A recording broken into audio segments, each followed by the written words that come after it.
चलो दोस्तों, तीसरे वीडियो में फिर से आपका मैं स्वागत करता हूँ। और इस वीडियो में हम इस कहानी को ख़त्म करने की कोशिश करेंगे। इसलिए मैं थोड़ा सा फास्ट जाता हूँ, इस बात को आप ध्यान में रखना है।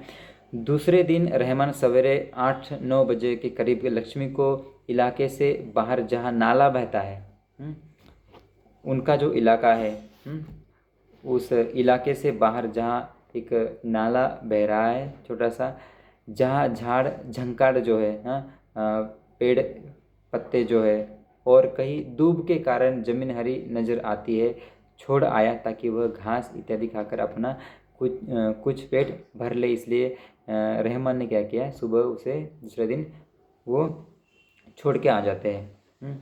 और कहीं दूब के कारण वहाँ पर ज़मीन हरी दिखाई दे रही है। दूब का मतलब धुरवा कहते हैं हम लोग उसे, धुरवा, हराड़ी। हराड़ी घास जो होती छोटी, बराबर, जिसे हम उपयोगी मानते हैं। ठीक है। और इस प्रकार से इन्होंने क्या किया कि कहीं बाहर जाकर वो से छोड़ आते हैं। कौन? रहमान, जो करामत अली के पुत्र है।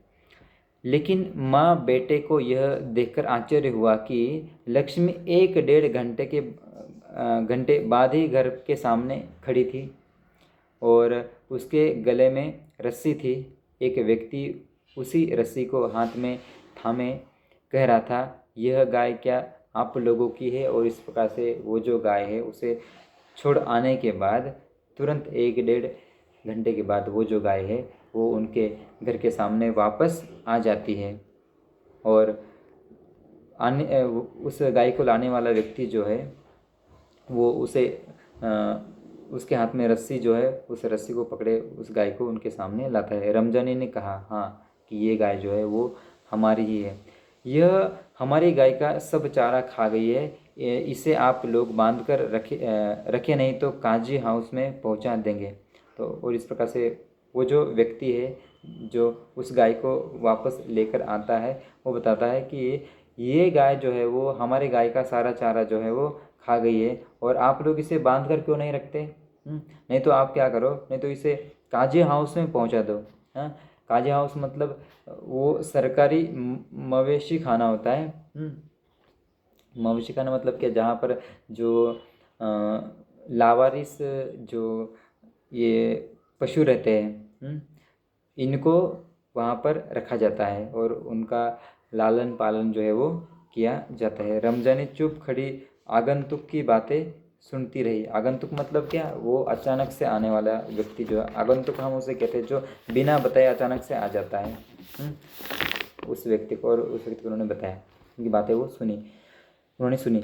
दोपहर बाद जब करामत अली ड्यूटी से लौटा और नहा धोकर कुछ नाश्ते के लिए बैठा तो रमजानी उससे बोली, मेरी मानो तो इसे बेच दो। इस प्रकार का प्रस्ताव उन्होंने रखा। किसके सामने? करामत मियाँ के सामने। फिर बेचने की बात करती हो, कौन खरीदेगा इस बुढ़िया को? रहमान कुछ कह तो रहा था, उसे कुछ लोग खरीद लेंगे। उसने किसी से कहा भी है। किसने बताया? करामत अली की पत्नी ने उन्हें कहा, और शाम को वह तुमसे मिलने भी आएंगे। मतलब इनका सब पहले से ही बंदोबस्त जो है वो किया हुआ है। पहले से ही इनकी तैयारी हो चुकी है। किसकी? और रहमान और उनकी जो मम्मी है, इन दोनों की। करामत अली सुनकर खामोश रह गया। उसने कुछ नहीं बताया और उसे लग रहा था कि सब कुछ उसकी इच्छा के क्या विरोध होते जा रहा है, शायद जिस पर उसका कोई वश नहीं था। करामत अली यह अनुभव करते हुए कि लक्ष्मी की चिंता अब किसी को नहीं है, खामोश रहा। उठा और घर में जो सूखा चारा पड़ा था उसके सामने डाल दिया। और अभी यहाँ पर ये जो करामत अली, इसे सारी बातें जो है वो समझ में आ रही है कि अभी जो है इसे इन लोगों का मतलब यहाँ रखने की इच्छा बिल्कुल नहीं है। और इसे मतलब चारा जो है वो कोई नहीं देगा। और उस प्रकार से वो वहाँ से उड़ते हैं और सूखा चारा जो वहाँ पर पड़ा होता है वो उसके सामने रख दिया। लक्ष्मी ने चारे को सूंघा और फिर उसकी तरफ निराशापूर्ण आंखों से देखने लगी, जिसे कहना चाहती हो, मालिक यह क्या है? आज क्या मेरे फाकने को यह सूखा चारा ही है, दरा खली कुछ नहीं है? और इस प्रकार से एक प्रकार से वो इस प्रकार के सवाल कर रही है, ऐसा उन्हें लगा। करामत अली उसके पास से उठकर मुंह हाथ धोने के लिए गली के नुक्कड़ पर नल की ओर चला गया। 7-8 बजे के करीब रहमान एक व्यक्ति को अपने साथ लाया। करामत अली उसे पहचानता था और इसके पहले कि उससे कुछ औपचारिक बातें हो, करामत अली ने पूछा, क्या तुम गाय खरीदने आए हो? क्योंकि ये करामत अली जो है उस व्यक्ति को जानता था, अर्थात क्या कि ये व्यक्ति जो है वो क्या करेगा, इस गाय को यहाँ से खरीदेगा, वापस वो किसी ऐसी जगह पर बेचेगा जहाँ पर इस ऐसे मतलब वो इसे कत्ल खाने में बेच देगा, सीधे अगर बताओ तो, और उसके टुकड़े टुकड़े हो जाएंगे, इसके ये जो गाय है टुकड़ों में बढ़ जाएगी। इस प्रकार की सोच जो है वो यहाँ पर करामत मियाँ की है। लेकिन आगे देखिए कि हाँ, उसने जवाब दिया, हाँ मतलब मैं गाय खरीदने के लिए आया हूँ। बूढ़ी गाय है, दूध नहीं देती है, तो क्या हुआ? तुम इसे लेकर क्या करोगे? मैं कहीं और बेच दूंगा, इस प्रकार से उन्होंने बताया। और यह तुम्हारा पुराना धंधा है, मैं जानता हूँ, मुझे तुम्हें गाय नहीं बेचनी। करामत मियाँ ने उसे कोरा जवाब दे दिया। रमजानी करामत के चेहरे के भाव भापते हुए बोली, क्या यह भी कोई तरीका है आने वाले को खड़े खड़े दुत्कार कर भगा देना? हाँ, और तुम जानती हो वह कौन है? करामत अली ने कटु स्वर में कहा और गुस्से में और थोड़े बड़े आवाज़ में इन्होंने कहा, तुम जानते हो ये कौन है? इस प्रकार से उन्होंने डांटा। अर्थात वो जो है वो कसाई को क्या करेगा, इस गाय को बेच देगा। वह लक्ष्मी को ले जाकर वहाँ बेच आएगा जहाँ यह टुकड़े टुकड़े होकर बिक जाएगी। मेरे दोस्त ज्ञान सिंह को इसका पता चल गया तो वह मेरे बारे में क्या सोचेगा? इस प्रकार से उन्होंने उनकी पत्नी को बताने की कोशिश की। उस दिन करामत अली बिना कुछ खाए पिए रात को बिना बिस्तर की चारपाई मतलब खटिया पर वह पड़ा रहा। नींद उसकी आंखों से कोसों दूर थी। रात काफ़ी निकल चुकी थी। सवेरे देर तक वह लेटा ही रह गया। कुछ देर बाद करामत अली ने चारपाई छोड़ी, मुंह हाथ धो घर से बाहर निकल पड़ा। लक्ष्मी के गले से बंधी हुई रस्सी खूंटे से खुली और उसे गली से बाहर ले जाने लगा। रमजानी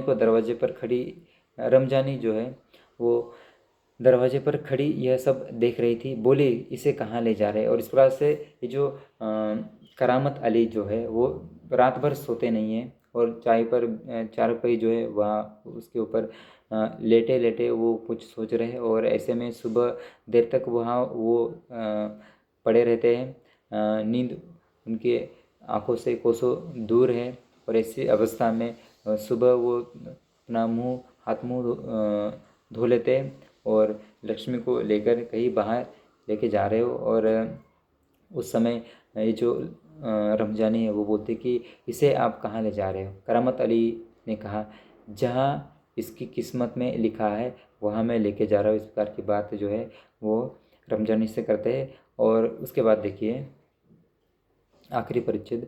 वह लक्ष्मी को सड़क पर ले आया। लक्ष्मी बिना किसी रुकावट या हुज्जत के उसके पीछे पीछे चली जा रही थी। हुज्जत का मतलब बिना किसी रुकावट के, अर्थात बिना किसी विवाद के, किसी विरोध के या फिर वाद विवाद के वो उसके पीछे पीछे क्या हो रही है, जा रही है। वह उसकी रस्सी पकड़े सड़क पर आगे की ओर चला गया। चलते चलते कुछ क्षण रुककर वह बोला, लक्ष्मी चल। अरे गौशाला यहाँ से 2 किलोमीटर दूर है। मतलब वो कहाँ पर लेके जा रहे हैं? गौशाला में लेके जा रही है। और उसने लक्ष्मी से बात करते हुए बताने की कोशिश कर रहा है कि यहाँ से ज़्यादा दूर नहीं, केवल 2 किलोमीटर की दूरी पर गौशाला है और वहाँ आपको लेके जा रहा हूँ मैं। और मुझे गौशाला में भर्ती करा दूंगा। सॉरी, तुझे मैं कहाँ भर्ती करवा दूंगा? गौशाला में। वहाँ इत्मीनान से रहना, मतलब वहाँ संतोष से रहना, वहाँ तृप्ति से रहना, वहाँ बिल्कुल समाधान से आप क्या करना, वहाँ पर रहना। वहाँ तू हमारे घर की तुलना में मज़े से रहेगी। भले ही मैं वहाँ न रहूँ, पर जो लोग भी होंगे मेरे ख्याल में तुम्हारे लिए अच्छे ही होंगे। मैं कभी कभी तुम्हें आया करूँगा और तब तू मुझे पहचानेगी या नहीं, पहचानेगी भी या नहीं, खुदा जाने। कहते हुए करामत अली का गला भर आया और उसकी आंखों में आंसू उतर आए। और इस प्रकार से ये जो करामत अली है वो बिल्कुल वहाँ मतलब उसकी आंखों में आंसू आ जाते हैं कि इस प्रकार से ये जो मवेशी जो है, ये जो गाय है, इन्होंने हमारी कितनी सेवा की है और उसके बाद आज इसकी ऐसी अवस्था आ गई है कि इसे मैं गौशाला लेके जा रहा हूँ।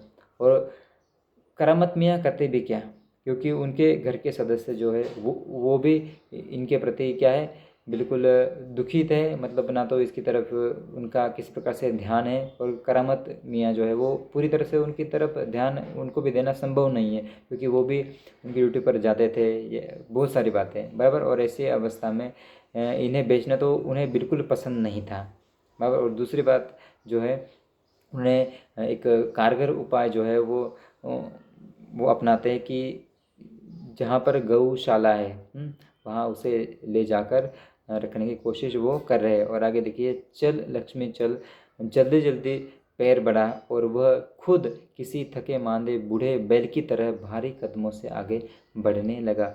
और वो जो है लक्ष्मी को बताने की कोशिश तो कर रहा है कि लक्ष्मी जल्दी से चल, जल्दी से चल, लेकिन बात सच ये है कि खुद जो है, खुद के पैर जो है वो नहीं उठ रहे, खुद जो है वो बिल्कुल धीरे धीरे उनके पैर जो है वो चल नहीं रहे। और ऐसी अवस्था में उनका गला जो है वो भर आता है और उनकी आंखों में आंसू आ जाते हैं कि इस प्रकार से जो एक जानवर है जो बोल नहीं पाता बराबर, लेकिन इस प्रकार से किसी जानवर को बेचना या फिर किसी जानवर को किसी कसाई के हाथ में सौंपना, जिस जानवर ने हमारी सेवा की है, जो हमारे लिए उपयोगी रहे, जिनके द्वारा हमें कुछ पैसे भी मिले हैं, ऐसी अवस्था में जब वो बूढ़ा हो जाता है और इस अवस्था में उसे बेचना, ये बिल्कुल अमानवीय काम जो है उन्हें लगता है। किसे? करामत अली को। क्योंकि ये जो करामत अली है, इन्हें ये जो भेंट है, मतलब ये जो गाय है, जो इन्हें ज्ञानसी है, जो उनके दोस्त है, उनके मित्र है, उन्होंने सौंपी है। और इस प्रकार से इस संवादात्मक ये जो कहानी है, इस संवादात्मक कहानी में वचन के प्रति जो जिम्मेदारी है, क्योंकि इन्होंने एक वचन या फिर इन्होंने एक विश्वास जो है, विश्वास दिखाते हुए इस गाय को, उनके दोस्त को क्या थी, दी हुई ये वस्तु है, या फिर दिया हुआ एक पशु है, जानवर है। और ऐसे में उनकी भी एक वचन के प्रति जिम्मेदारी देखने के लिए हमें मिलती है। और प्राणी मात्र जो है, उनके प्रति दया की भावना जो है वो इस व्यक्ति में हमें देखने के लिए मिलती है बराबर ना। क्योंकि जो जानवर बोल नहीं पाते, लेकिन उनके प्रति हमारे मन में दया की भावना होनी चाहिए बराबर ना। और पशुओं के प्रति जो प्रेम है, इस प्रेम को यहाँ पर गुरुबचन सिंह जो है इन्होंने बताने की कोशिश की है। और लेखक जो है, इनका कहना यह है कि अनुपयोगी हो जाने पर भी प्राणियों का पालन पोषण जो है वो करना हमारा एक मानवता का धर्म होता है। प्राणियों का मतलब उनके प्रति प्रेम रखना, उनका लालन पालन करना, भरण पोषण करना, ठीक है, ये हमारी जिम्मेदारी है। केवल फायदे की बात नहीं करनी है, क्योंकि जानवर जो है वो भी इंसान के लिए बड़े उपयोगी होते हैं बराबर। और इसलिए यहाँ पर गुरुबचन सिंह जो है इन्होंने एक बहुत ही अच्छा संदेश जो है वो हम सभी को देने की कोशिश की है, ठीक है। और इस प्रकार से हम यहाँ पर रुकते हैं। और इस प्रकार से ये जो लक्ष्मी पाठ जो है, लक्ष्मी ये जो कहानी है, ये कहानी यहाँ पर ख़त्म होती है, ठीक है।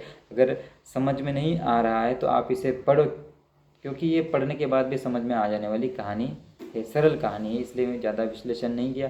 मैंने सोचा 2 वीडियो में इसे ख़त्म करूँगा, लेकिन 3 वीडियो बन गए, कोई बात नहीं है, ठीक है। अगर मेरे चैनल पर आप नए हो तो इसे सब्सक्राइब करो, ताकि आपको क्या नए नोटिफिकेशन जो है वो मिलेंगे और आप मेरे वीडियो देखेंगे। अगर आपको पसंद आ रहे तो अपने दोस्तों में से शेयर कीजिए। ठीक है, धन्यवाद।